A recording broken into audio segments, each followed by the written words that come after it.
Tes tes. Tes. Tes tes.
Cek cek. Cek. Tes.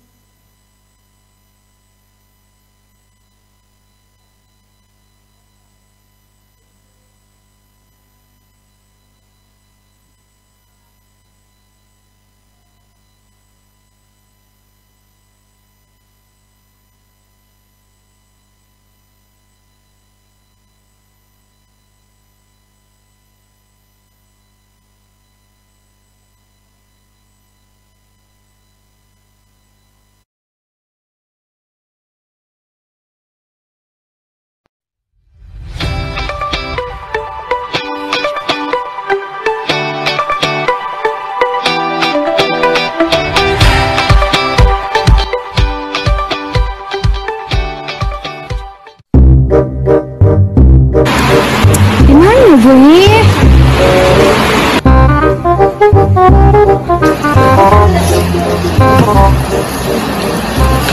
Pantas sudah dibalas, tiga kok.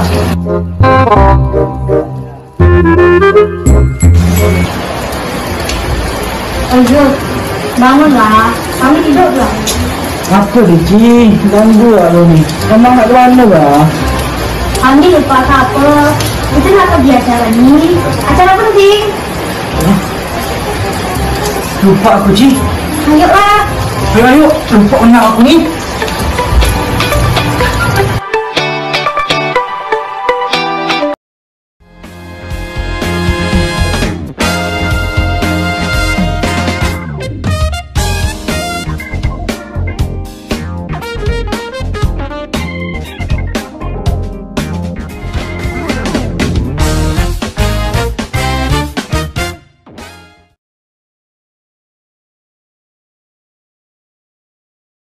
Selamat malam dan salam sejahtera untuk penonton setia channel LPM Warta IAIN Pontianak. Jadi, pada kesempatan kali ini, kita akan kembali penayangan program sebelumnya ditunggu-tunggu yaitu Meja Redaksi. Yang dimana di sini kita akan membawa isu-isu terkini baik yang ada di ruang lingkup kampus maupun di luar ruang lingkup kampus itu sendiri.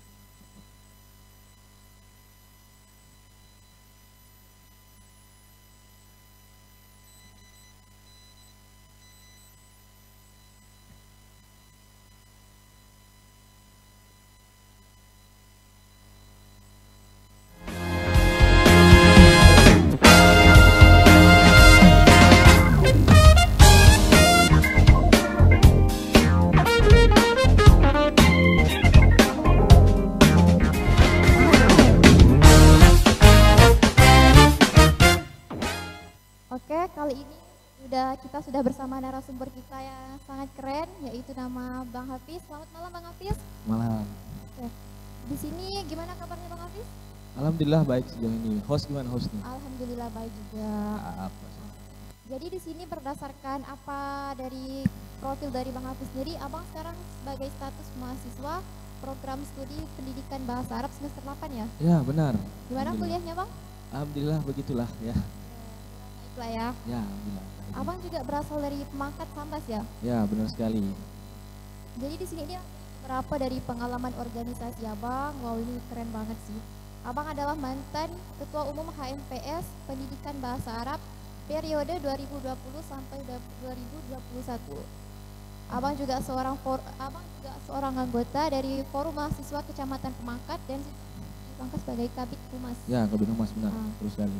Abang juga salah satu komunitas dari pencinta alam yaitu Atlas Borneo. Betul. Dan ini yang paling menarik perhatian banget sih. Abang seorang koordinator utama dari Rumah Kejuangan, yang dimana semua tahu dong kalau Rumah Kejuangan sendiri itu adalah yang mengkaji segala isu-isu tentang negeri-negeri ini, terutama di Pontianak. Ya, betul sekali. Nah, jadi menurut abang di sini lah sebagai seorang founder, gimana sih dalam cara abang membentuk serta menjalankan dari Rumah Kejuangan itu sendiri? Oke, kalau untuk membentuk itu mudah, tapi yang paling susah itu adalah memang menjalankan organisasi yang kita buat. Hari ini memang kenapa saya bentuk Rumah Kejuangan itu adalah timbal balik atau implementasi dari apa yang telah saya pelajari di kampus maupun di luar kampus. Karena saya melihat hari ini bahwa teman-teman mengartikan dunia demokrasi serta politik itu adalah hal-hal yang buruk. Padahal saya melihat bahwa dengan politik itu kita dapat membawa kepentingan kita di dalamnya untuk kepentingan orang ramai, yang jelas untuk umat dan bangsa dan untuk negeri ini. Maka saya dirikan Rumah Kejuangan itu adalah bertujuan untuk kawan-kawan memberikan edukasi serta mengimplementasikan apa ilmu yang telah dijalankannya. Maksud dari kepentingan pribadi yang dibawa untuk kepentingan orang ramai itu gimana ya Bang? Bukan kepentingan pribadi, saya sampaikan adalah kepentingan orang ramai yang kita bawa di sini, bahwa Rumah Kejuangan itu mewadahi teman-teman yang ingin melihat politik itu dari gambaran yang lain gitu, bukan yang pada umumnya. Kalau udah di warung kopi biasa atau kita teman-teman, wah ini politik lagi nih, males gue. Tapi kan kita mau lihat bahwa dari sisi lain bahwa ada hal yang perlu kita sampaikan langsung melalui itu. Yang jelas di sini untuk berkehidupan demokrasi kita menentukan arah. Karena hari ini kita selaku mahasiswa atau pemuda harus membawa arah negara kita ini kemana sih sebenarnya.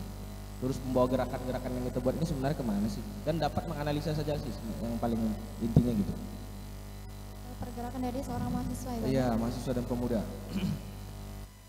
Terus abang di sini sebagai dalam membentukkan apa sih Bang yang buat abang bisa berpikir kok kayaknya perlu nih kita membuat forum Rumah Kejuangan nih. Apa sih yang terlintas di benak abang gitu untuk membuat Terlintas di otak saya adalah bahwa hari ini bahwa banyak sekali teman-teman yang tidak bisa atau tidak bisa menyalurkan bakat dan minatnya yang tersembunyi, tapi pada akhirnya dia mati saja di situ. Maksud mati dalam kata dia tidak tahu nih mau arahnya kemana. Maka dari situ saya hadir di tengah-tengah mereka untuk mewadahi apa yang mereka inginkan, mau bawa kemana. Kalau di Rumah Kejuangan itu tidak ada yang sistem kayak saya yang punya andil karena saya yang mendirikan, enggak. Tapi kita sama-sama membentuk dan bagaimana berencana. Oke, sepertinya mulai menarik topik pembicaraan ini. Mungkin selanjutnya kita akan jeda yang berikut ini. Betul.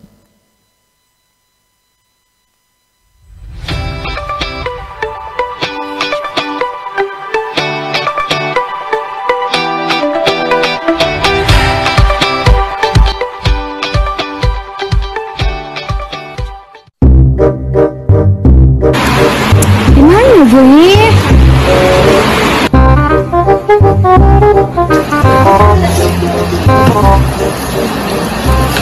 Pantas sudah sudah dibalas, video kok.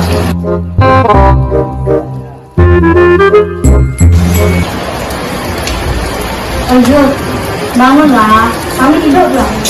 Apa Diki? Ganggu lo nih. Emang nak kemana bah? Kami lupa apa. Itu apa di acara ini? Acara penting.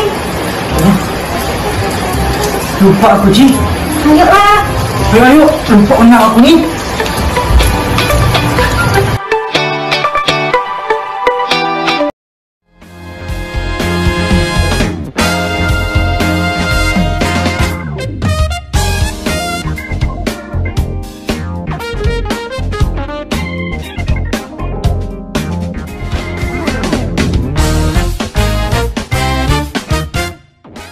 Oke, masuk di segmen kedua. Jadi di sini kita akan mulai membahas topik ya Bang.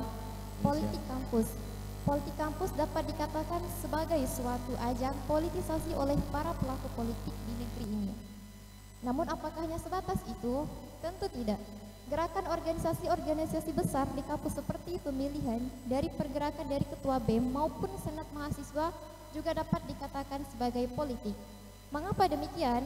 Karena dasarnya pada dalam Kamus Besar Bahasa Indonesia, arti dari politik itu sendiri adalah segala urusan dan juga tindakan. Politik kampus juga bisa diartikan sebuah manifestasi dari gerakan di kalangan mahasiswa, berwujud seperti pemerintahan namun masih di dalam ruang lingkup kampus. Oke. Menurut abang sendiri lah nih ya, dari hal yang paling bawah, apa sih bang arti mahasiswa itu sendiri dari pandang abang? Oke, mahasiswa itu sendiri ya pertanyaan. Tadi sudah dikasih, saya kira langsung masuk ke politik tadi. Tapi ternyata kita belajar dulu, kita lihat dulu, menarik kepada hal yang lebih jauh, yaitu terkait apa itu mahasiswa. Saya kira kalau pendapat saya sendiri, mahasiswa itu adalah orang yang hari ini belajar di perguruan tinggi atau di perguruan tinggi, tapi yang punya buktinya mungkin dia sudah punya KTM dan lain-lain atau sudah terdaftar secara tertulis di kampus itu. Tapi tidak hanya sebatas itu mahasiswa. Kalau itu dalam ruang lingkup yang kecil, saya kira mahasiswa itu punya beban moral yang tinggi. Pertama, mahasiswa itu dibebankan beberapa hal karena dia itu posisinya di tengah-tengah. Yang mana mahasiswa itu adalah orang yang posisi di tengah karena dia menyampaikan aspirasi masyarakat untuk kepada orang yang lebih di atas dan punya peran dan fungsinya yang lebih banyak, dan saya kira pun untuk dibuktikan sampai hari ini pun kita harus berbenah diri sebagai mahasiswa itu. Dari beban tadi itu gimana bang, boleh paparkan sedikit? Oke, bebannya mahasiswa ini yang pertama, kalau di daerah-daerah mungkin adik selaku host belum pernah merasakan yang namanya kerja punya lapangan ya, KKL. Jadi mahasiswa itu dituntut untuk bisa semua. Bahkan kita yang tidak pandai ngekang ini dituntut untuk bisa. Karena orang tahu kalau orang sudah belajar di perguruan tinggi, maka semua hal itu bisa dilaksanakan. Itu beban secara kacamata awam saja. Tapi beban yang paling tinggi adalah bahwa karena kita adalah manusia intelektual atau orang yang intelektual, maka kita harus bisa memberikan perubahan tadi itu, peran fungsi itu. Sebagai katanya agent of change, katanya untuk membawa perubahan. Apakah kita sudah membawa perubahan atau tidak? Itu jadi pertanyaan yang besar lagi. Karena untuk membawa sebuah perubahan itu ada hal yang harus besar dibuat dulu, baru bisa kita dikatakan bahwa kita membawa perubahan di suatu. Oke. Seperti apa tuh bang kalau bawa perubahan itu? Kalau perubahan itu, saya kira hari ini dengan adanya hal yang tidak sesuai dengan yang kita inginkan, cita-cita bangsa yang kita inginkan adalah macam menyampaikan berekspresi di tempat umum, tapi pada akhirnya kita tidak bisa, maka kita akan membawa perubahan itu. Perubahan seperti apa? Hari ini masih ada kecacatan yang dilakukan di daerah, maka kita mahasiswa datang ke situ untuk merubah sistem itu. Secara tidak langsung kita punya beban di situ. Karena hari ini masih banyak hal-hal yang masih belum bisa dirubah, maka mahasiswa datang dirubah dengan sistematis yang apa yang telah dipelajarinya di kampus. Berarti dari sini yang dapat dipetik nih, kalau mahasiswa itu diidentik sebagai the agent of change atau agent perubahan. Terus dari benar enggak sih bang, sekarang mahasiswa ini dapat atau bisa dibilang agent of change dan social control? Kalau pendapat saya pribadi ya, kesannya itu subjektif. Jadi apa yang saya sampaikan tidak berbentuk objektivitas. Saya kira untuk membawa perubahan hari ini, mahasiswa sendiri saja tidak bisa merubah pola pikirnya. Kenapa begitu? Mungkin ini karena perkembangan zaman yang sudah mulai tinggi. Hari ini mahasiswa banyak yang tidak memperdulikan hal-hal yang ada di sekitarnya. Sudah mulai sibuk saling hantam satu sama lain sesama mahasiswanya. Padahal ada hal tugas yang perlu dilihat dari sekitarnya. Seperti lingkungannya sekitar saja, bahkan dirinya sendiri. Jadi kalau saya bisa boleh katakan bahwa mahasiswa ini masih pada intinya adalah masih bingung membawa dirinya kemana. Karena ingin melakukan perubahan harus ada dulu dasar perubahannya apa, dasar geraknya harus ada apa. Jadi untuk membawa sebuah perubahan harus sudah tersusun rapi.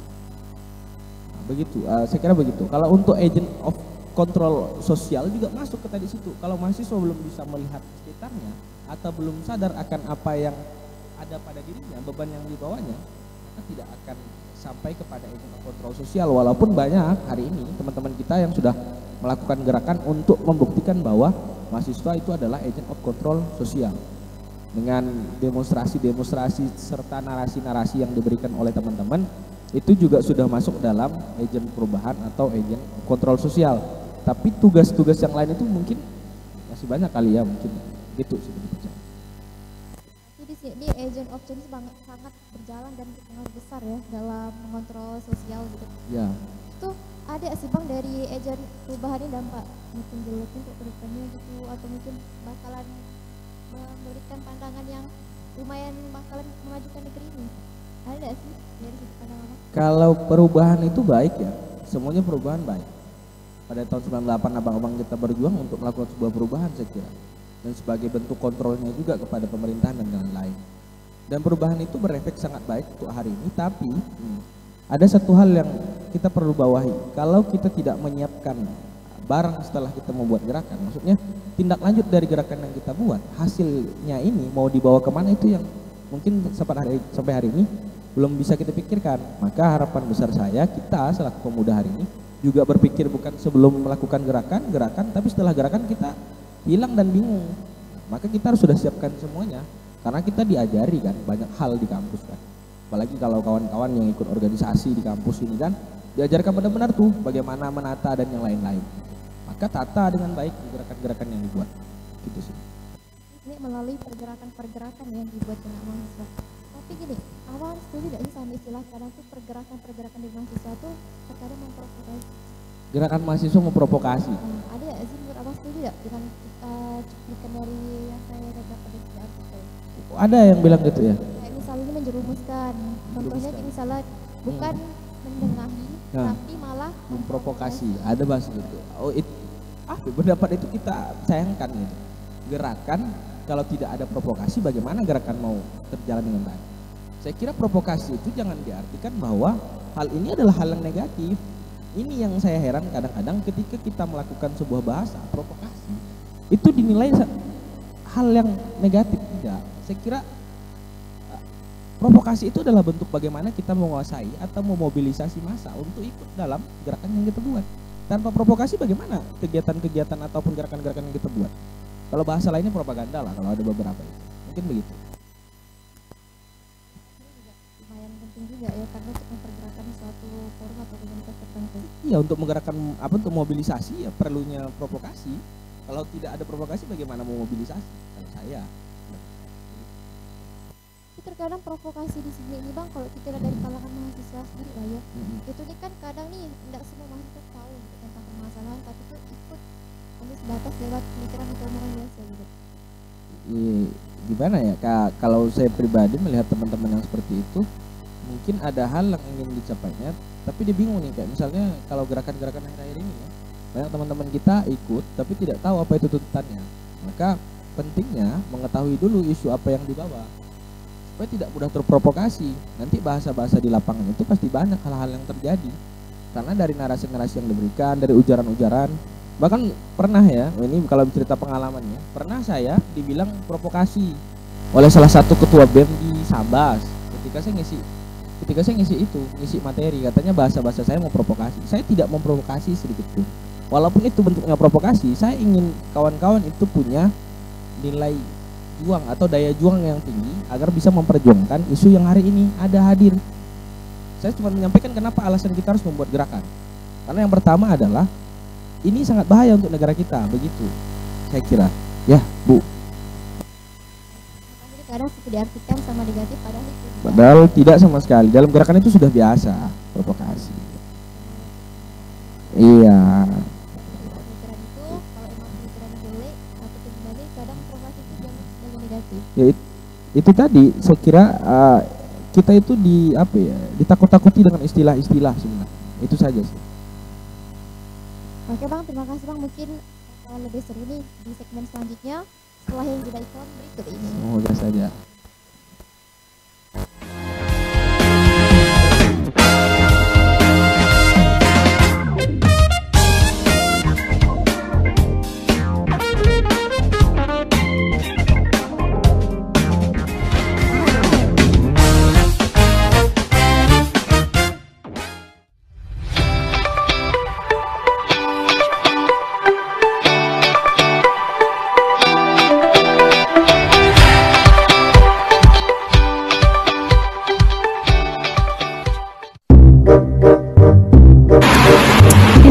Jui?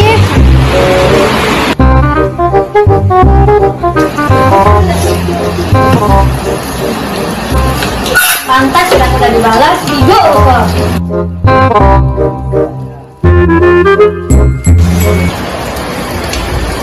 Ojo, bangunlah, kami tidurlah. Apa Dici? Ganggu aku nih. Emang nak kemana bah? Kami lupa apa? Itu nak pergi acara ini, acara penting. Lupa aku Ci. Ayolah. Ayo, lupa anak aku nih.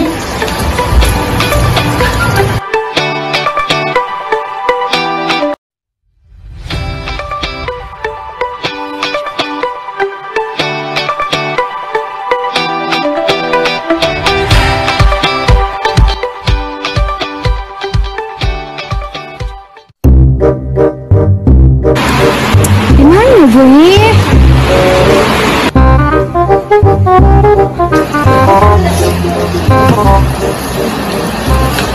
Pantas tidak sudah dibalas, hidup kok.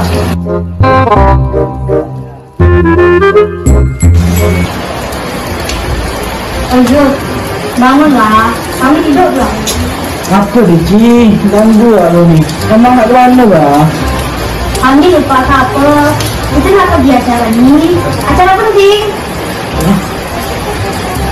Lupa aku Ci. Ayolah. Ayo, lupa anak aku nih.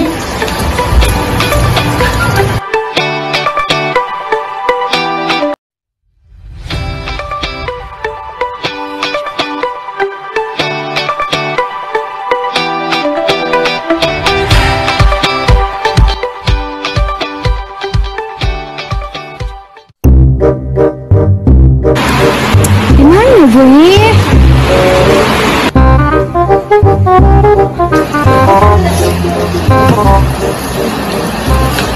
Pantas tidak sudah dibalas, hidup kok.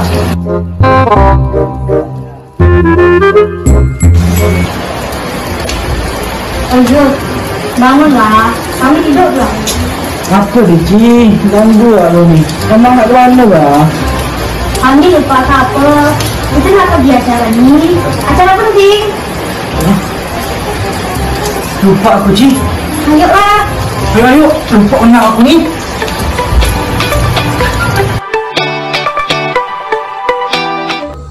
Ci, sebenarnya kau suka ya sih sama aku? Mobil kah? Zul, kau ngaku? Aku jatuh cinta padamu, Ci. Hah? Kenapa kau ini lebay pula? Beneran nih.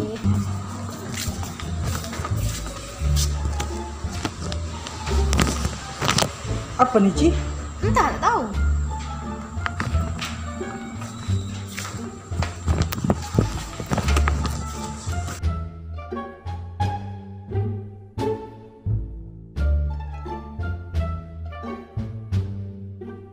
Apa nih kertas? Mael, 12 lagi ah. Oh iya Jul, sekarang kan dari LPM mata ke-18. Oh iya Ci? Iya. Ayo agas yuk. Yuk.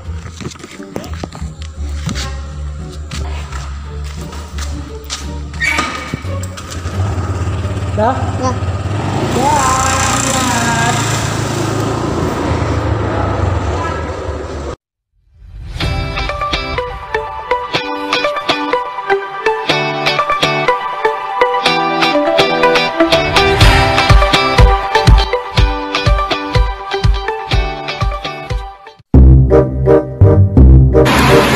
Gimana Jui?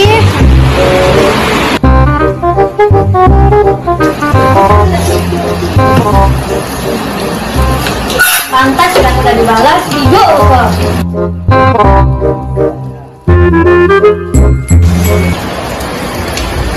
Ojo, bangunlah, kami tidurlah.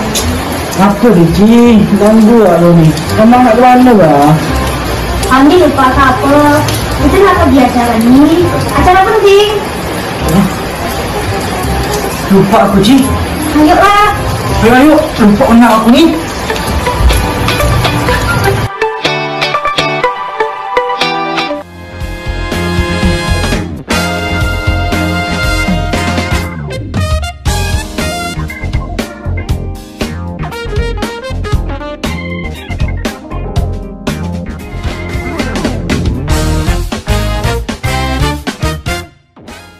Oke, baik, masih bersama kita dengan narasumber Bang Hafiz. Tadi setelah kita berbincang-bincang soal mahasiswa ya Bang ya, mungkin kita akan kembali lagi bersama tentang kampus. Dimana kalau mahasiswa pasti tidak jauh dari kata kampus. Nah, menurut Abang sendiri lah nih, apa sih itu kampus? Apa itu kampus? Oke. Kampus itu sebenarnya tempat saja sih. Kayak tempat di mana kita belajar, tapi suasana kampus atau ruang lingkup kampus itu adalah tempat di mana kita menimba ilmu, di mana kita belajar banyak terkait hal-hal yang ada di negara ini ataupun di kampus atau di kelas.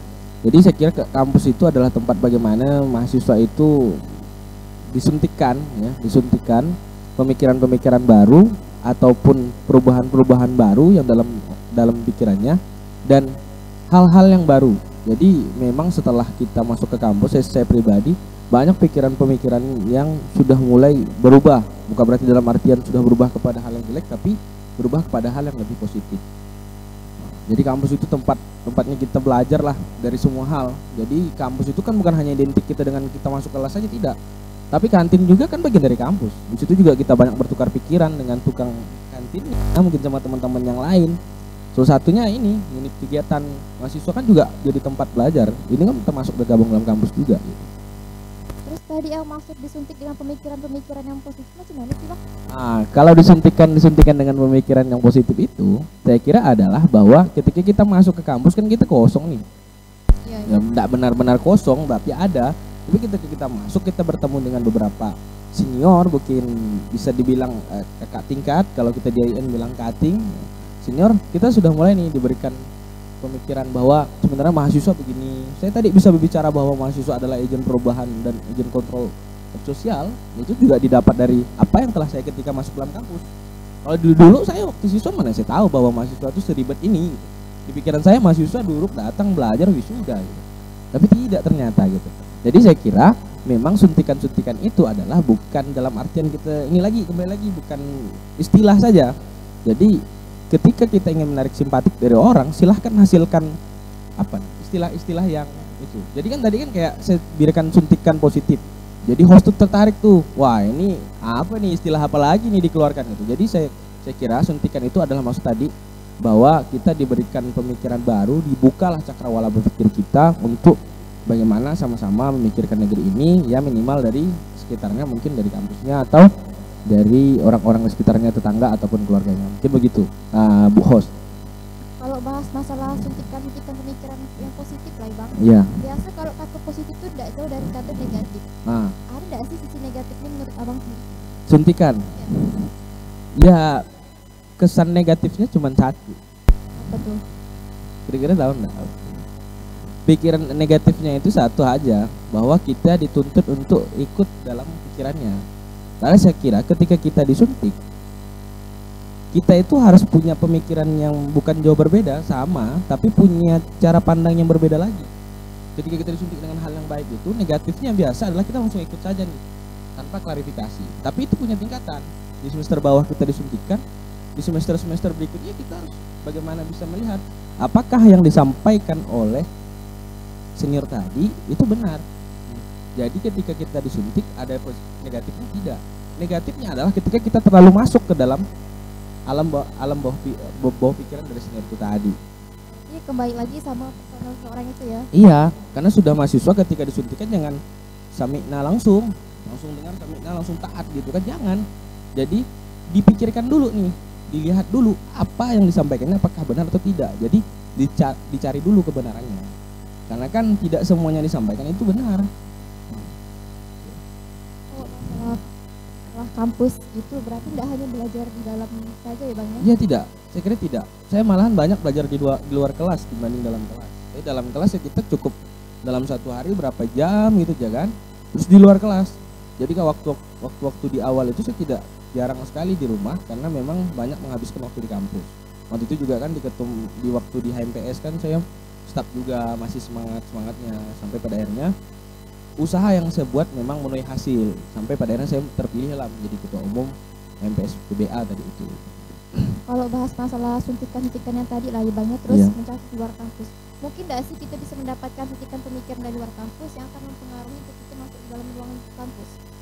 Suntikan yang dari luar Dari terus luar, terus bakal mempengaruhi diri kita dalam kampus sendiri. Kayak misalnya kita buat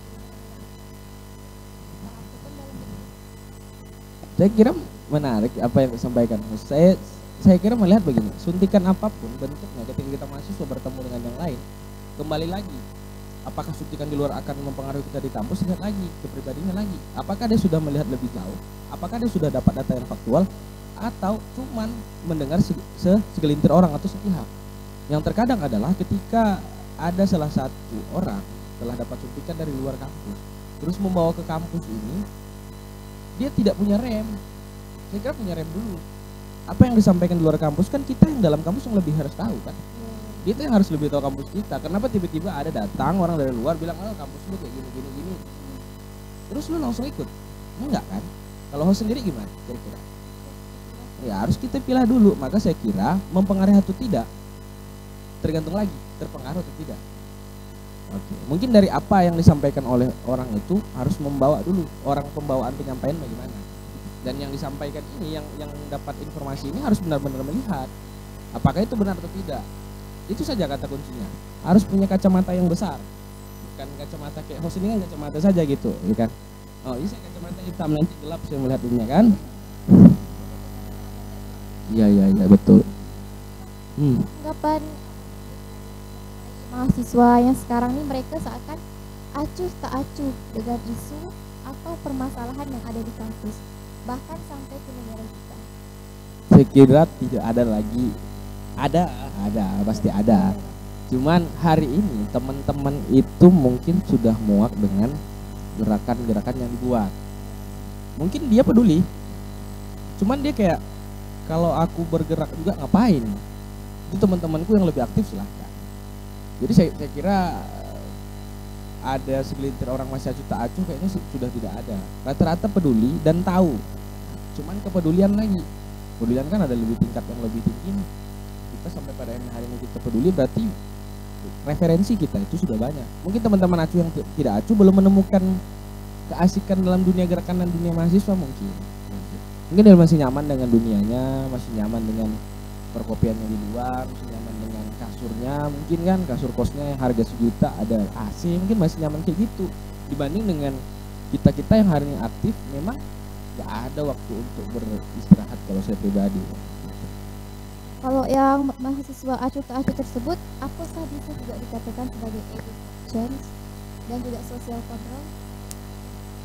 Semua mahasiswa itu punya peran dan fungsi yang sama. Kita tidak boleh membedakan bahwa kita yang acuh, kita yang merasa aktif hari ini, merasa peduli dengan teman-teman yang acuh. Tidak. Mereka juga bisa dikatakan mahasiswa melakukan perubahan, tapi mungkin hari ini perubahannya belum terlihat. Mungkin otaknya terbuka ketika dia keluar dari kampus. Itu banyak tuh cerita senior tuh. Jadi banyak teman-teman keluar dari kampus baru nih, wah nyesel aku nggak ikut apa-apa waktu di kampus, ternyata begini loh fungsi kita jadi mahasiswa bener-bener, sayang dong aku kuliah bener-bener gitu. Kayak gitu banyak. Dia tetap akan melakukan sebuah perubahan walaupun tidak akan sama dengan teman-temannya yang benar-benar berproses di dalam kampus. Walaupun dia acuh tidak acuh, tapi tetap dikatakan sebagai agent of change. Kalau tidak sekarang mungkin ke depannya nanti bisa. Akan kan bukan sekarang ya. Dan kita berdoa saja teman-teman yang hari ini acuh tak acuh itu sudah mulai peduli dengan hal-hal yang ada di sekitarnya gitu. Tapi bukannya sebuah sifat yang acuh tak acuh dari kalangan mahasiswa itu bukannya sebagai ide apa ya bang, dari sudut pandangnya kayak memperlambat pergerakan kampus? Saya kira teman-teman bukan acuh tak acuh, tapi lebih kepada bodoh amat. Jadi bodoh amat dan acuh tak acuh beda ya. Pernah baca buku sebuah seni bersikap bodoh amat? Jadi acuh tak acuh itu benar-benar nggak peduli dengan hal ini. Tapi kalau bodoh amat itu kayak udahlah biarin aja mereka, macam tadi saya sampaikan. Biarin aja itu tugas mereka. Dia tahu dan dia peduli. Cuman bagaimana cara dia menjalankan itu? Jadi pertanyaan gimana sih? Kalau tadi sifat acuh tak acuh itu bisa tidak sih memperlambat pergerakan di kampus kayak kemajuan itu karena sifat dari acuh tersebut? saya kira pastinya memperlambat karena kita tidak akan bisa tanpa dukungan orang banyak. Kita cuma perlu dukungan dari dia, dari mereka-mereka yang hari ini bukan tidak peduli, hanya menutup diri saja dari kita karena merasa mungkin kita yang terlalu arogan, maka akan memperlambat. Tapi kalau dengan dukungan mereka, gerakan kita makin besar dan makin meluas. Saya kira kan kita kalau bersama-sama bergabung bisa mendobrak satu. Kalau saya sendiri ini dobrak pintu LPM ini nggak bisa, jadi harus rame-rame datang di sini baru dobrak gitu. Makin menarik ya sampai di sini ya Bang ya. Iya, istilah saja. Hanya istilah saja. Kita akan lebih menarik di segmen selanjutnya. Waduh. Setelah jeda yang berikut ini. Oke, thank you.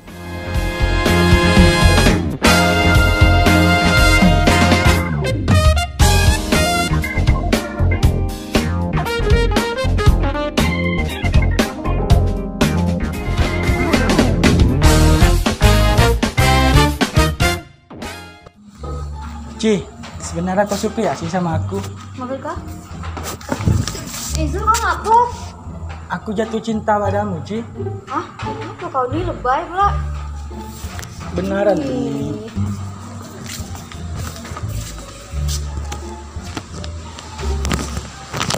Apa nih, Ci? entah, tak tahu.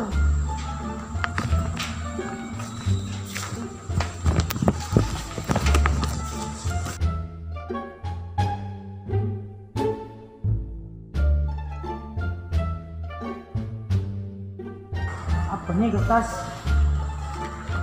Mael, 12 lagi ah. Oh iya Zul, sekarang kan dari LPM mata ke-18.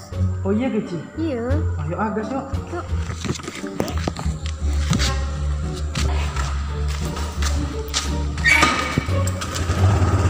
Dah? Ya.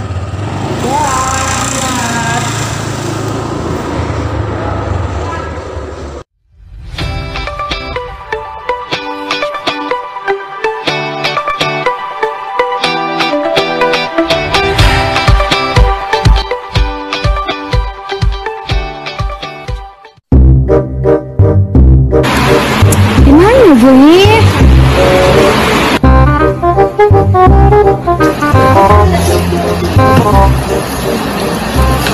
Pantas sudah tidak dibalas, tidur kok.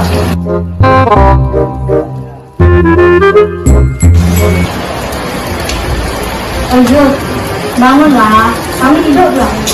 Apa nih, Ci? Ganggu aku nih. Emang nak kemana, Bah? Kami lupa apa. Itu nak pergi acara ini. Acara penting. Lupa aku, Ci. Ayolah. Ayo, lupa anak aku nih.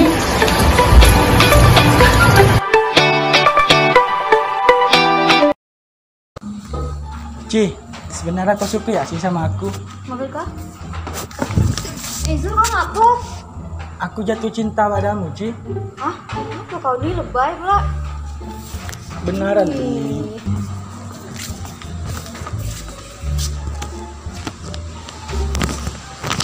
Apa nih, Ci? entah, tak tahu.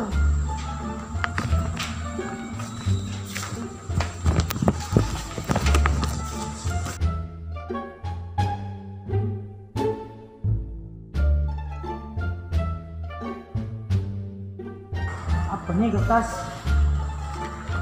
Mael, 12 lagi ah. Oh iya Zul, sekarang kan dari LPM mata ke-18. Oh iya ke, Ci? Iya. Ayo agas yuk. Yuk.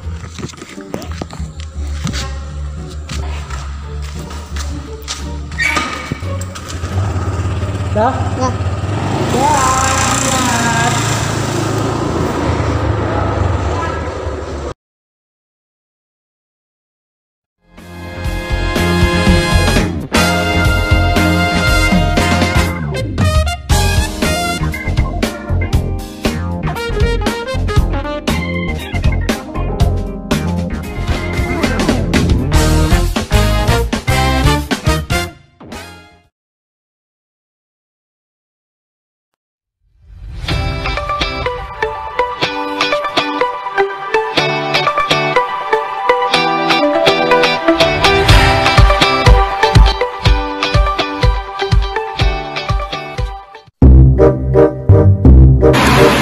Gimana Juli?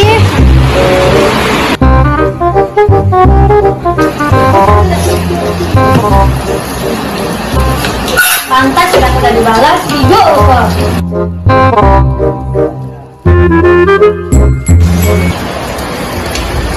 Ojo, bangunlah. Kami tidurlah. Apa Diki? Ganggu aku nih. Emang nak kemana bah? Kami lupa apa. Itu nak pergi acara nih. Acara penting. Lupa aku Ci. Ayolah. Ayo, lupa anak aku nih.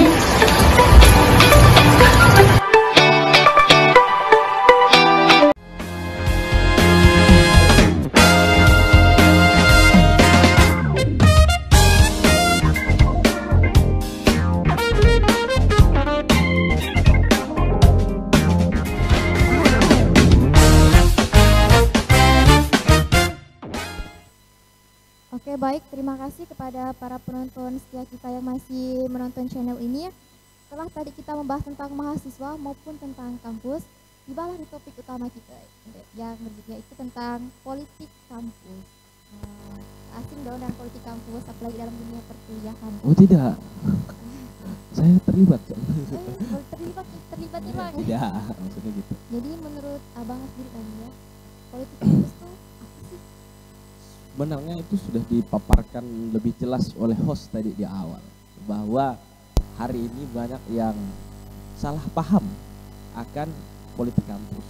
Banyak yang mengira bahwa istilah politik kampus itu adalah politisasi gerakan atau politisasi hal yang ada di kampus, kan?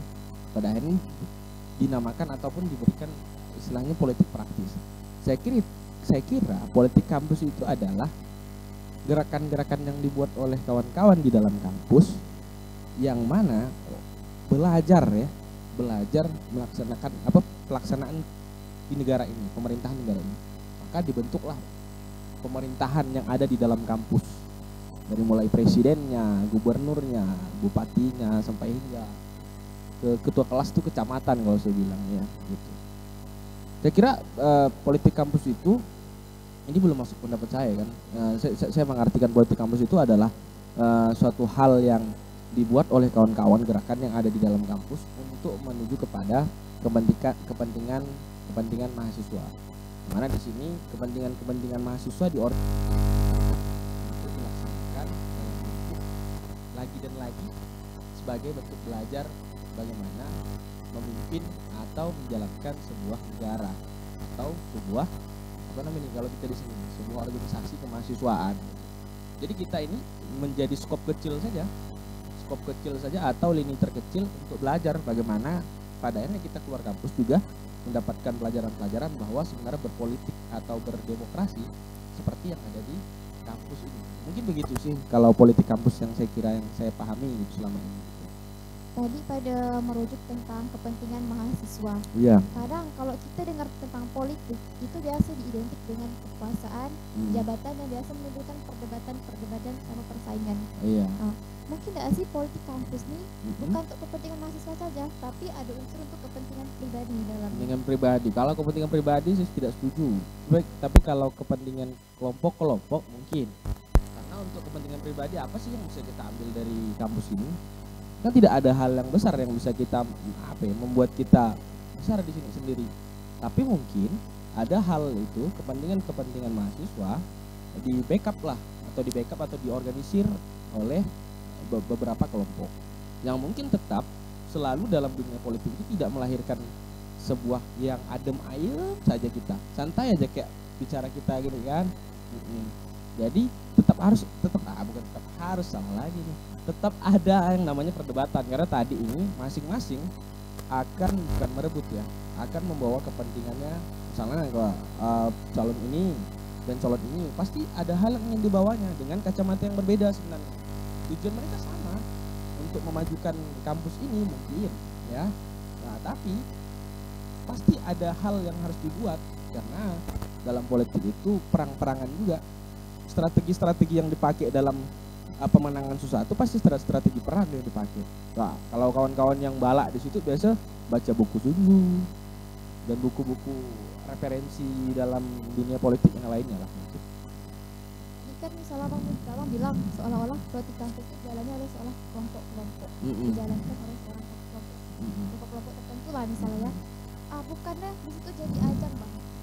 Jika saya masuk dalam kelompok, bukankah itu jadi ajang untuk saya juga bisa nih Iya. kepentingan saya melalui kelompok saya? Bukankah itu juga masuk dalam kepentingan pribadi?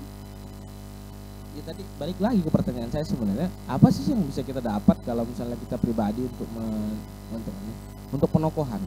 Apa sih sekuatnya untuk penokohan di dalam kampus? Kita hanya terkenal di dalam kampus saja, belum tentu di luar, ya kan? Kalau untuk penokohan dan kepentingan pribadi, saya kira tidak ada hal di sini gitu. Mungkin kepentingan kelompok yang saya maksud adalah membawa ideologi-ideologi ataupun kaderisasi dari beberapa kelompok hanya untuk kepentingan itu saja, tidak lepas dari itu. Jadi kalau ada kepentingan pribadi, saya kira salah dalam berpikir. Ini kepentingan kelompok karena kepentingannya adalah untuk tadi itu intrik, suntikan maksud saya, suntikan ideologi serta untuk memajukan kaderisasi yang ada di organisasinya ataupun kelompok-kelompoknya, kan begitu. Ini ada sangkut pautnya sama kaderisasi ya bang. Tapi kadang nih kalau misal bahas masalah politik nih bang, kaderisasi dalam suatu kelompok gitu tuh pasti bakalan masuk juga mempengaruhi politik yang ada di kampus. Kaderisasi ini perlu dipahami adalah proses di mana teman-teman belajar dan dikader dengan baik, maksudnya diberi pembelajaran yang baik di sini. Maksudnya tadi kepentingan kaderisasi adalah yang tidak lain tidak bukan untuk menemukan tokoh ataupun anggota-anggota yang punya kapasitas yang lebih. Jadi kaderisasi di situ bukan harus kita artikan bahwa kita dirujukan untuk membenci sesuatu dan lain, tidak. Pasti intriknya ataupun suntikannya itu selalu bagaimana kita menjaga kestabilan yang ada di sini, di kampus ini maksud saya. Baik lagi sama suntikan yang dikasih ya bang ya. Iya. Suntikan. Kalau dari sudut pandang orang-orang lah ya bang ya tentang suatu kelompok gitu yang ikut campur dalam segala masalah politik, terutama politik kampus. Bukankah itu menunjukkan pandangan buruk pada orang lain? Gimana sih suntikan tersebut tuh, apakah benar ini diberikan dikasih dalam kelompok sampai menimbulkan pandangan buruk atau emang dari sudut pandang orang lain tersebut? Sudut pandang dari luar kampus nih, melihat kita berpolitik di kampus. Saya kira mungkin orang itu tidak terlibat langsung saja dengan apa yang kita lihat. Coba masuk di dalamnya, akan kita temukan keseruan lain ya, hal-hal yang seru di dalam pertarungan itu. Tapi di sini harus kita garis bawahi lagi. Kita dalam berpolitik di kampus harus dewasa. Hari ini banyak hal-hal yang menjadi problematika adalah tidak kedewasaan. Sebelum ditanya lagi oleh host, saya jelaskan. Ketidakdewasaannya adalah ketika dalam berpolitik kampus yang dilahirkan adalah sentimental. Sentimental pribadi maupun sentimental organisasi. Tidak. Jadi kita kalau dalam berpolitik di kampus itu yang apa namanya ya? Yang fair-fair saja. A, B, B, udah kita menguatkan atau menakar saja calon yang kita ingin usung gitu, ataupun orang yang ingin kita jadikan tokoh, maka benar-benar orang yang bisa membackup satu kampus ini atau membackup prodinya, membackup mahasiswanya, bukan orang yang pada akhirnya dinaikkan cuman karena dia sedikit terkenal, karena dia punya posisi sebelumnya. Oh ini, tapi dalam politik itu semuanya begitu. Jadi sebenarnya politik di kampus itu seru kalau kita ikuti dengan baik dan kalau kita terlibat lain. Kalau ada unsur wah ini politik kampus ini bahaya ini, itu dilihat dari luar kan belum masuk, belum tahu gimana serunya. Tapi di seruan disitulah kita dapat belajar bagaimana melakukan sebuah pembandingan dan lain-lain. Belum belajar bagaimana kita mencari orang dan bagaimana menentukan ini dan lain-lain, langkah-langkah yang akan kita buat kan belum kita tahu gitu. Dan saya kira itu sih politik kampus yang saya dapat lah ini ya selama ini ya gitu. Ya, iya. Penting nggak sih mahasiswa tuh mengenal apa itu politik kampus, terutama kalangan mahasiswa baru? Penting sekali mahasiswa baru itu harus mengetahui politik kampus lagi dan lagi supaya mahasiswa baru tidak digiring saja ke satu kelompok, tapi benar-benar memberikan memberikan pandangan besar terkait bahwa politik kampus ini sudah harus diberitahukan atau disosialisasikan ke di awal-awal, jangan ditutup-tutupi. Kasihan kalau pada akhirnya sudah tua kayak saya misalnya semester 8 baru tahu tuh politik kampus. Bahaya tuh. Banyak yang nanti pada si Anu bolkan aku dari kecil. Wah, jadi saya kira memang perlu itu tahu politik kampus. Tapi dalam skop yang tadi ya, skopnya jangan jangan dibilang bahwa negatif nih. Wah, lu nanti lihat ya pemirama nih. Ini betinju nih. Nah, jangan itu. Saya lahirkan tadi itu kedewasaan kita dalam berpolitik. Itu, Bu. Gimana Bu? Tapi kan gini nih ya, seorang Hmm. mahasiswa baru kan nggak tahu nih, masih polos istilah tentang namanya politik, Mm-mm. apalagi politik kampus. Mm-mm. Tapi dia ini udah seolah-olah nih dibawa kalau ini bagus nih, politik ini gimana lagi? Itu kan masuk dalam politik juga, nanti ada iya. iming-imingnya. Oh, iming-iming apa tuh boleh tahu kalau boleh Iming-iming ini tahu? kayak adalah mas dalam organisasi tertentu dan terkenal, Ah. misalnya. Bu Hos pernah dikasih iming-iming enggak kira-kira? Saya kan mahasiswa baru juga nih. Oh iya iya. Saya tidak pernah mengalami hal tersebut. Wah, ada yang ngasih Pasti iming. ada juga. Oh iya iya, Makanya siap bisa siap. ditanyakan sama abang, gimana sih dari sudut pandang abang sendiri tentang permasalahan tersebut? Iya ya. Kalau saya sendiri sih nggak pernah ngimingin adik-adik kalau lu masuk ke tempat gua, lu bakalan besar nggak? Bahkan kalau saya sendiri, kalau lu masuk ke tempat gua, lu harus siap-siap nih dengan hal-hal yang lain gitu. Saya kira memang ketika ada diiming-imingi kayak gitu, itu bukan belajar politik kampus, tapi kita jelaskan bahwa hari ini di kampus kita itu sistemnya demokrasi, ada pemilihan. Jadi di sini akan banyak nih, akan ada tokoh kan. Jadi saya kira ini masih baru cek-ceknya ketemu adik-adik yang gemes-gemes kan. Jadi dek, saya kira adik-adik tahu bahwa di kampus Euforianya di Euforianya harus lebih tahu bahwa begini, kasih tahu yang benar lah, jangan benar-benar kayak diarahkan bahwa ketika sistem politik di kampus itu hal-hal yang mengerikan sekali begitu. Mengenai politik kampus dan banyak. Mm-mm. Politik kampus ditunggangi oleh kelompok luar. Benar atau tidak? Gimana sih tanggapan dari abang sendiri? Apalagi dalam kampus kita ini udah lumrah loh istilahnya. Oke, siap.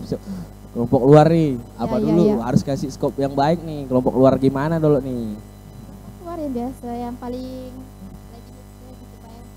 Apa hitsnya? Yang paling sering itu Oh. berpolitik di kampus. Jadi begini, di dalam kampus itu kan ada organisasi internal kampus bahkan eksternal kampus. Iya, iya. Mungkin itu yang Anda maksud ya? Iya, iya. Oke. Jadi, walaupun dia bersifat organisasi eksternal kampus, tapi kan di dalam skop dalam kampus ini, dia juga bagian dari kampus ini. Kalau misalnya ditunggangi atau tidak, saya kira tidak ada yang menunggang-nunggangi. Karena bahasa menunggangi ini bahaya ya. Bahasa menunggangi ini besar. Bahwa gerakan-gerakan yang dibuat oleh kawan-kawan ini berdasarkan kepentingan organ tadi, organisasi. Tapi saya kira tidak ada yang hal itu. Begini, kalau misalnya di dalam kampus itu mungkin ada keresahan yang dibawa ke organisasi luarnya, barulah dijalankan dengan baik di dalam kampusnya. Jadi organisasi luar itu hanya tempat konsultasi yang dilakukan oleh itu untuk bertukar pikiran mungkin dengan teman-teman kampus lain. Gitu. Berarti gimana ya? Misalnya kepentingan luar masuk dalam politik kampus. Sah enggak sih? Bagus enggak sih? Betul atau enggak sih? Seperti yang saya sampaikan tadi, bukan kepentingan luar nih. Kelompok mas. Kelompok enggak, maksudnya kepentingan gini. Jadi teman-teman yang berada di organisasi eksternal itu kan bagian Iya. dalam kampus Iya. nih. Terus dia membawa kepentingan luar, tidak ada kepentingannya. Paling kepentingannya tadi saya sampaikan hanya untuk menjaga ideologi serta kaderisasi yang ada di organisasinya.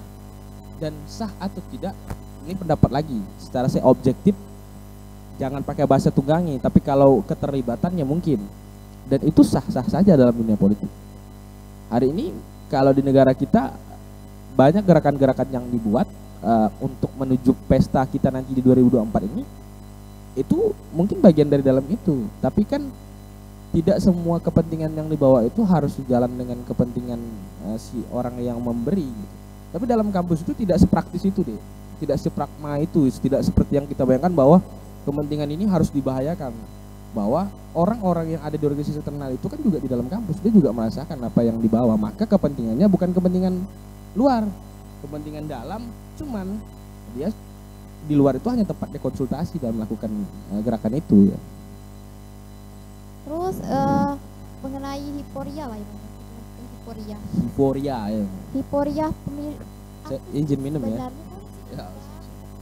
Apa sih sebenarnya hiporia pemilihan dalam tingkat mahasiswa? Ngeri ini.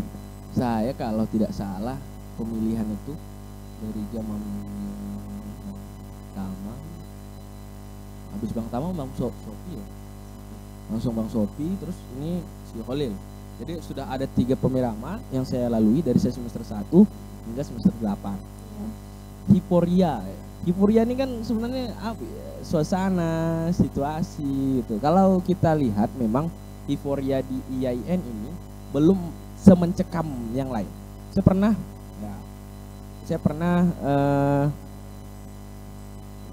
pernah di luar ikut pemiraman luar, bukan dalam arti mencoblos, tidak. Saya hanya ikut macam debat kandidatnya, melihat dari luar bagaimana sidangnya. Itu lebih mencekam. Bahkan ada beberapa kampus yang pernah saya datangi hingga ada yang bentrok.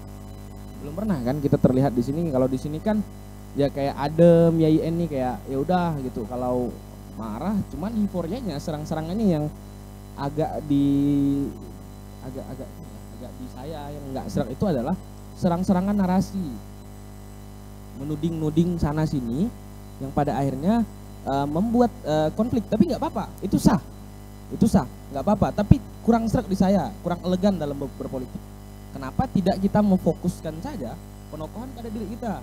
Jangan pikirkan itu orang ketika orang bilang lu kayak gini nih, oh si Ano kayak gini, si Ano kayak gini. Enggak.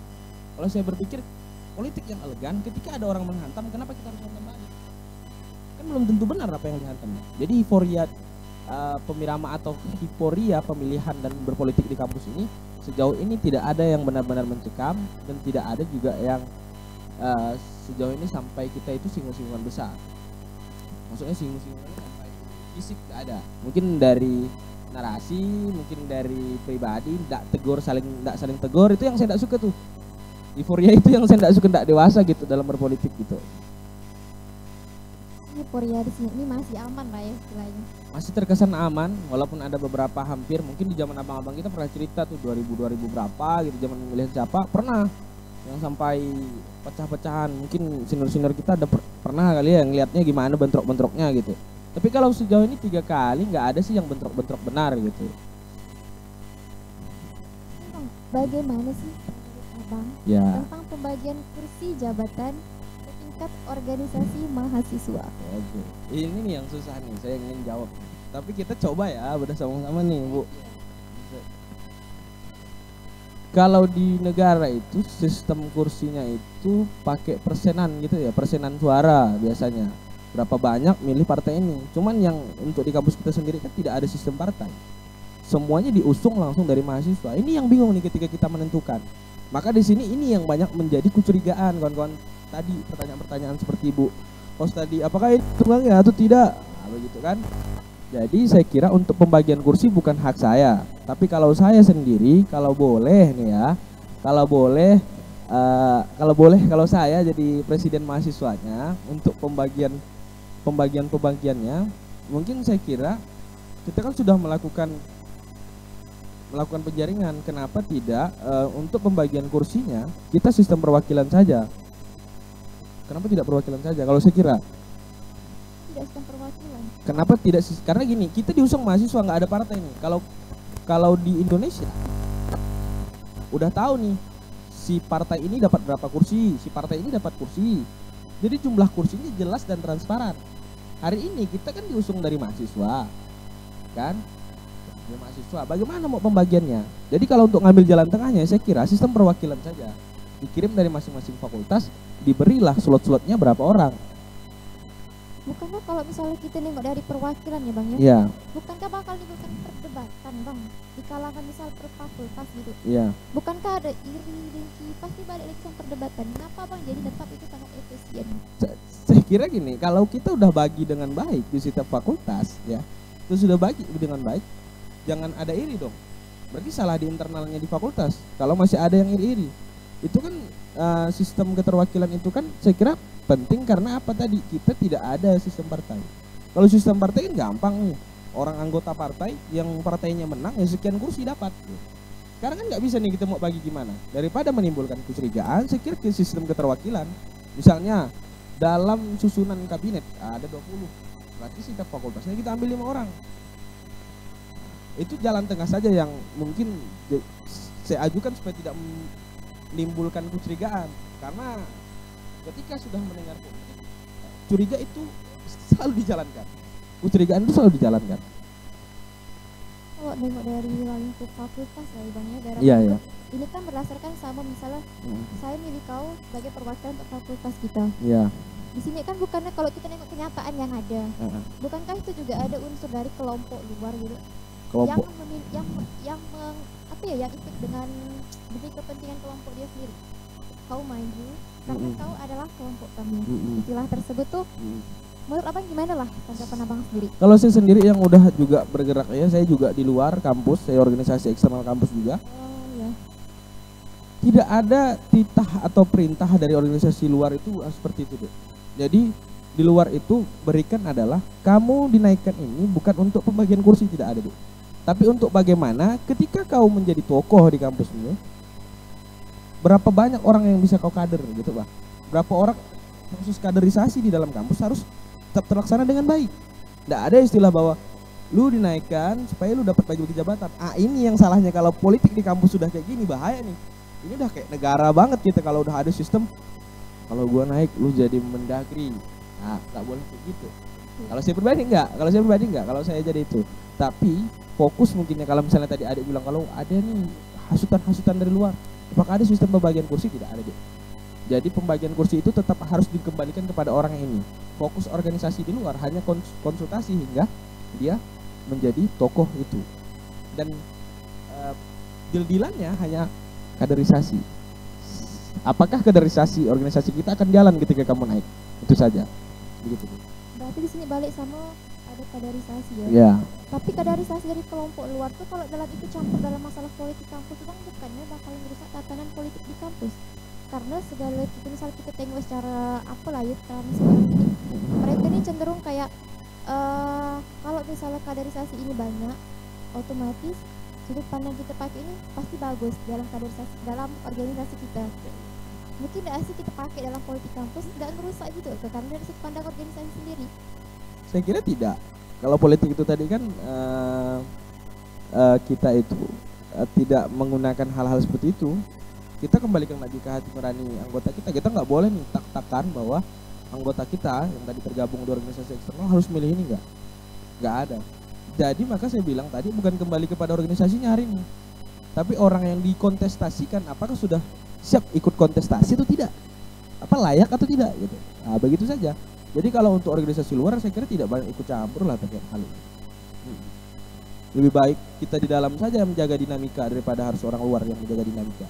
Begitu. Terus apakah dengan adanya partai politik kampus atau dapat merubah segalanya dari sistem demokrasi kampus, berarti kan sama aja dengan negara yang saat ini kalau negara sistem demokrasi kan? Oke, saya kira kalau saya juga belum mempelajari dengan baik ya terkait bagaimana proses kampus yang menggunakan partai. Mungkin langkah awal adalah kalau kita legislatifnya di sini senat ya. Senat mahasiswa boleh studi banding dulu. Melakukan studi banding dulu ke kampus yang sudah melaksanakan sistem ini. Saya sendiri juga nggak ngerti proses pembagiannya itu, tapi secara kacamata, secara pengetahuan diskusi-diskusi kecil, kalau sistem partai di kampus lain itu kalau saya mengecilkan sentimental organisasi luar untuk ke dalam.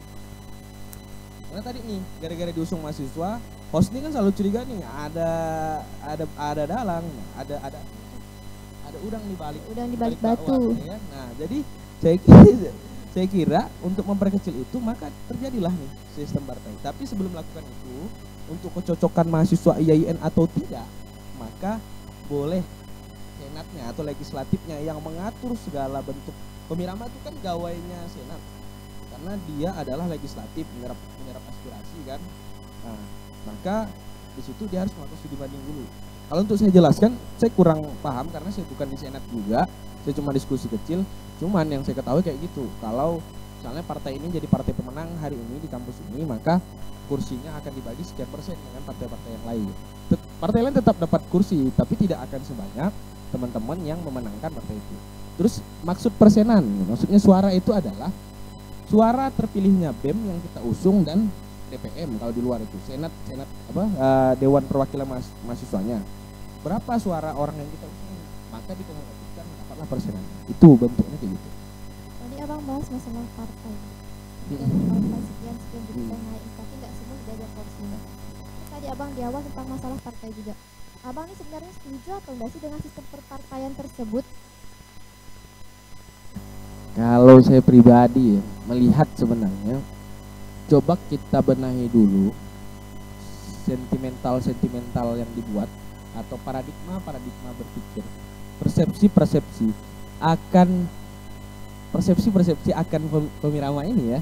Pemirama ini jangan dulu nih, buang dulu semua teman-teman terkait organisasi eksternal dan lain, baru boleh ketemu. Kalau saya setuju atau tidak setuju, saya sudah lama nih ya nggak ke kampus. Bahkan pemilihan terakhir saya tidak melihat langsung itu pemilihan terakhir. Jadi saya nggak tahu nih bahwa IAIN siap atau tidak. Kalau setuju atau tidak, ini kembali lagi dulu. Saya bilang saya mau lihat dulu apakah kampus kita sudah siap atau tidak. Bukan saya setuju atau tidak setuju. Saya setuju saja selama IAIN ini makin maju dan politik di kampus dinamikanya stabil. Walaupun ada konflik yang dibuat mungkin by design hanya untuk menjadikan dinamika biar kita tidak flat saja dalam berdinamika di dalam kampus. Kok misalnya kita nengok dari pernyataan yang itu lagi, menurut abang sendiri lah, mungkin nggak sih aklamasi itu? Aklamasi, gimana ya? Aklamasi dalam kampus ya. Kan pemilihan kan tetap dilaksanakan dengan pemungutan suara.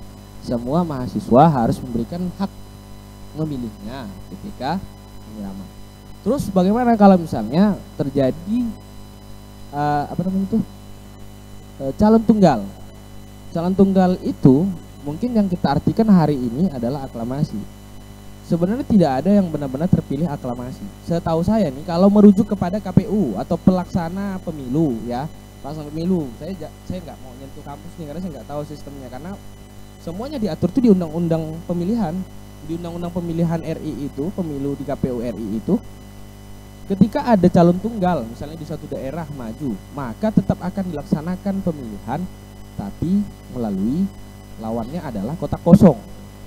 Jadi hanya pengukuran elektabilitas atau mengukur sejauh mana orang yang diusung ini apakah memang dipilih oleh rakyat atau bagaimana.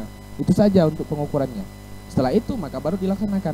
Jadi kalau kata saya pernah diskusi sama ketua KPU itu, semua semua sistematika dalam pemilu itu harus tetap dilaksanakan.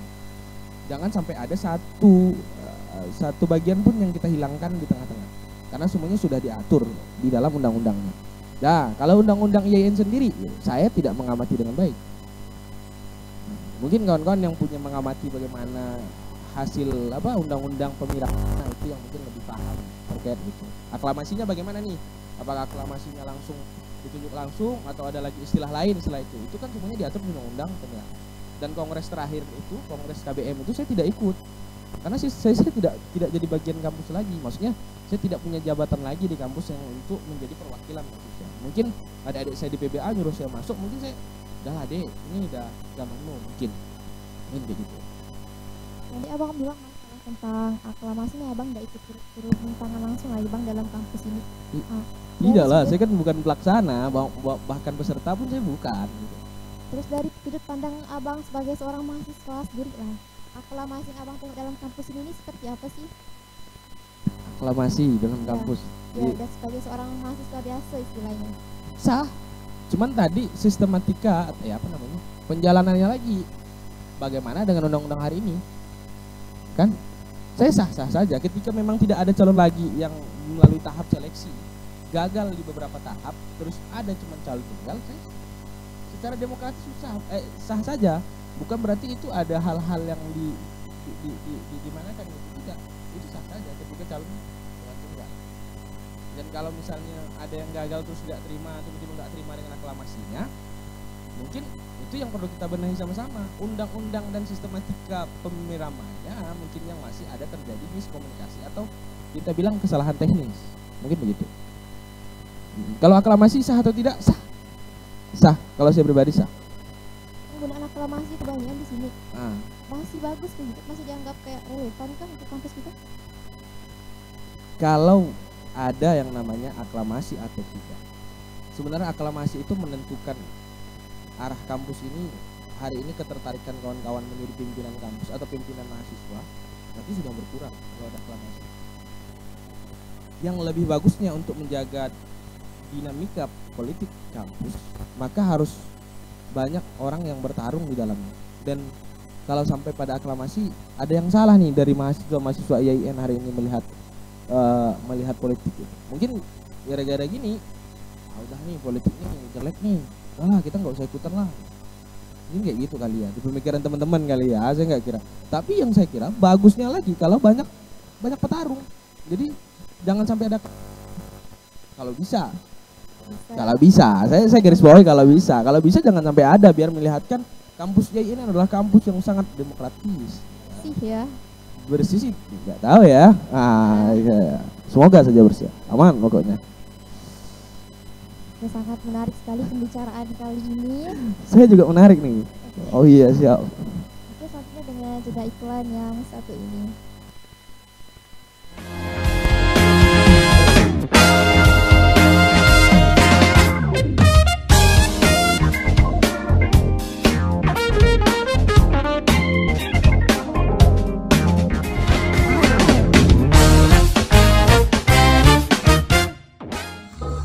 Ci, sebenarnya kau suka ya sih sama aku? Mobil kah? Zul, kau ngaku? Aku jatuh cinta padamu, Ci. Hah? Kenapa kau ini lebay pula? Beneran nih.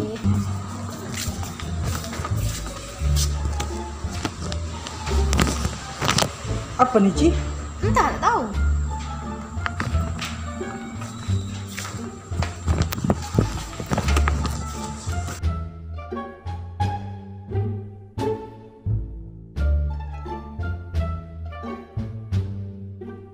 Apa nih kertas? Mael, 12 lagi ah.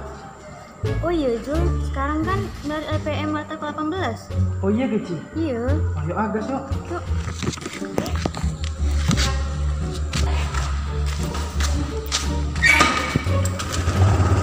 Dah? Ya.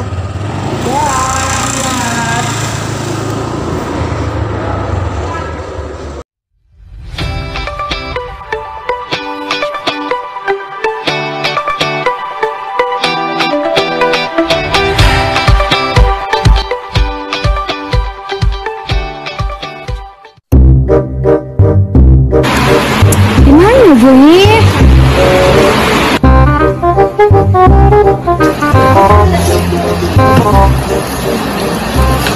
Pantas sudah tidak dibalas, tidur kok.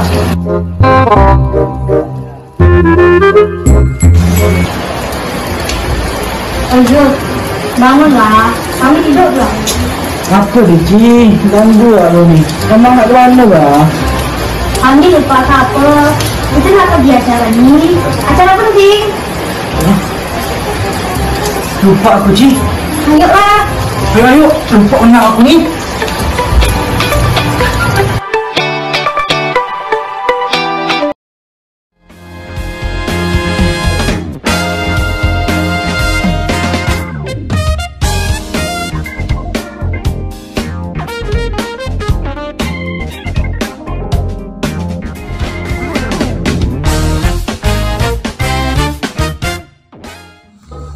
Ci, sebenarnya kau suka ya sih sama aku? Mobil kah? Zul, kau ngaku? Aku jatuh cinta padamu, Ci. Hah? Kenapa kau ini lebay pula? Beneran nih.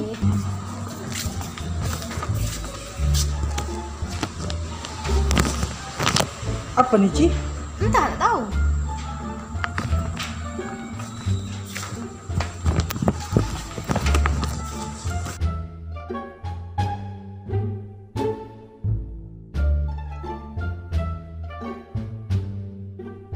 Apa nih kertas?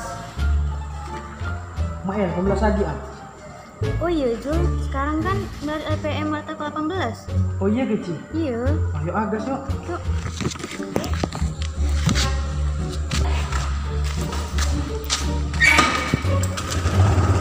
Dah? Ya.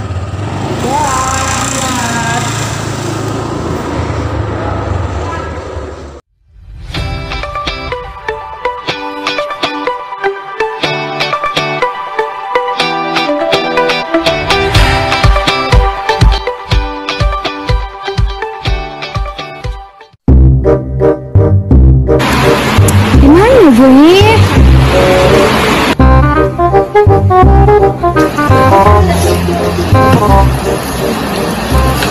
Pantas sudah tidak dibalas, tidur kok.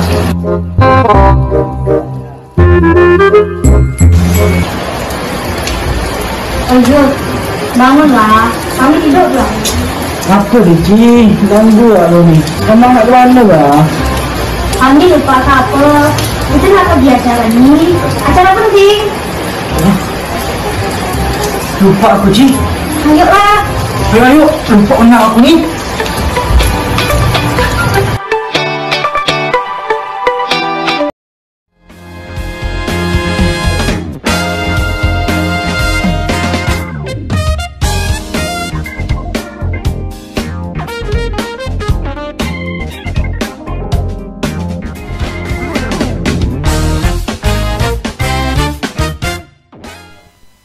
Oke, kembali lagi bersama saya dan juga narasumber kita, Bang Hafiz. Oke, sampailah di penghujung acara. Mungkin dari Bang Hafiz sendiri ada mau menyampaikan closing statement yang tentang apa dari pembahasan kita tadi, sepertinya silahkan. Oke, saya kira begini, politik kampus itu bukan hal yang, kalau dari tema kita kan celah kecil, bukan malahan celah kecil. Dalam kegiatan berkampus ini, dalam menjalankan roda pergerakan organisasi di kampus ini, itu sudah dimaksud dengan politik kampus. Jadi wajar-wajar saja ketika ada dinamika, ada perdebatan seperti host yang sampaikan. Kira berpolitik sampai pada pilihan kita hanya terbelah, karena kita hanya dalam bentuk yang berbeda, maksudnya tujuan yang sama dengan cara yang berbeda. Stabilisasi dalam kan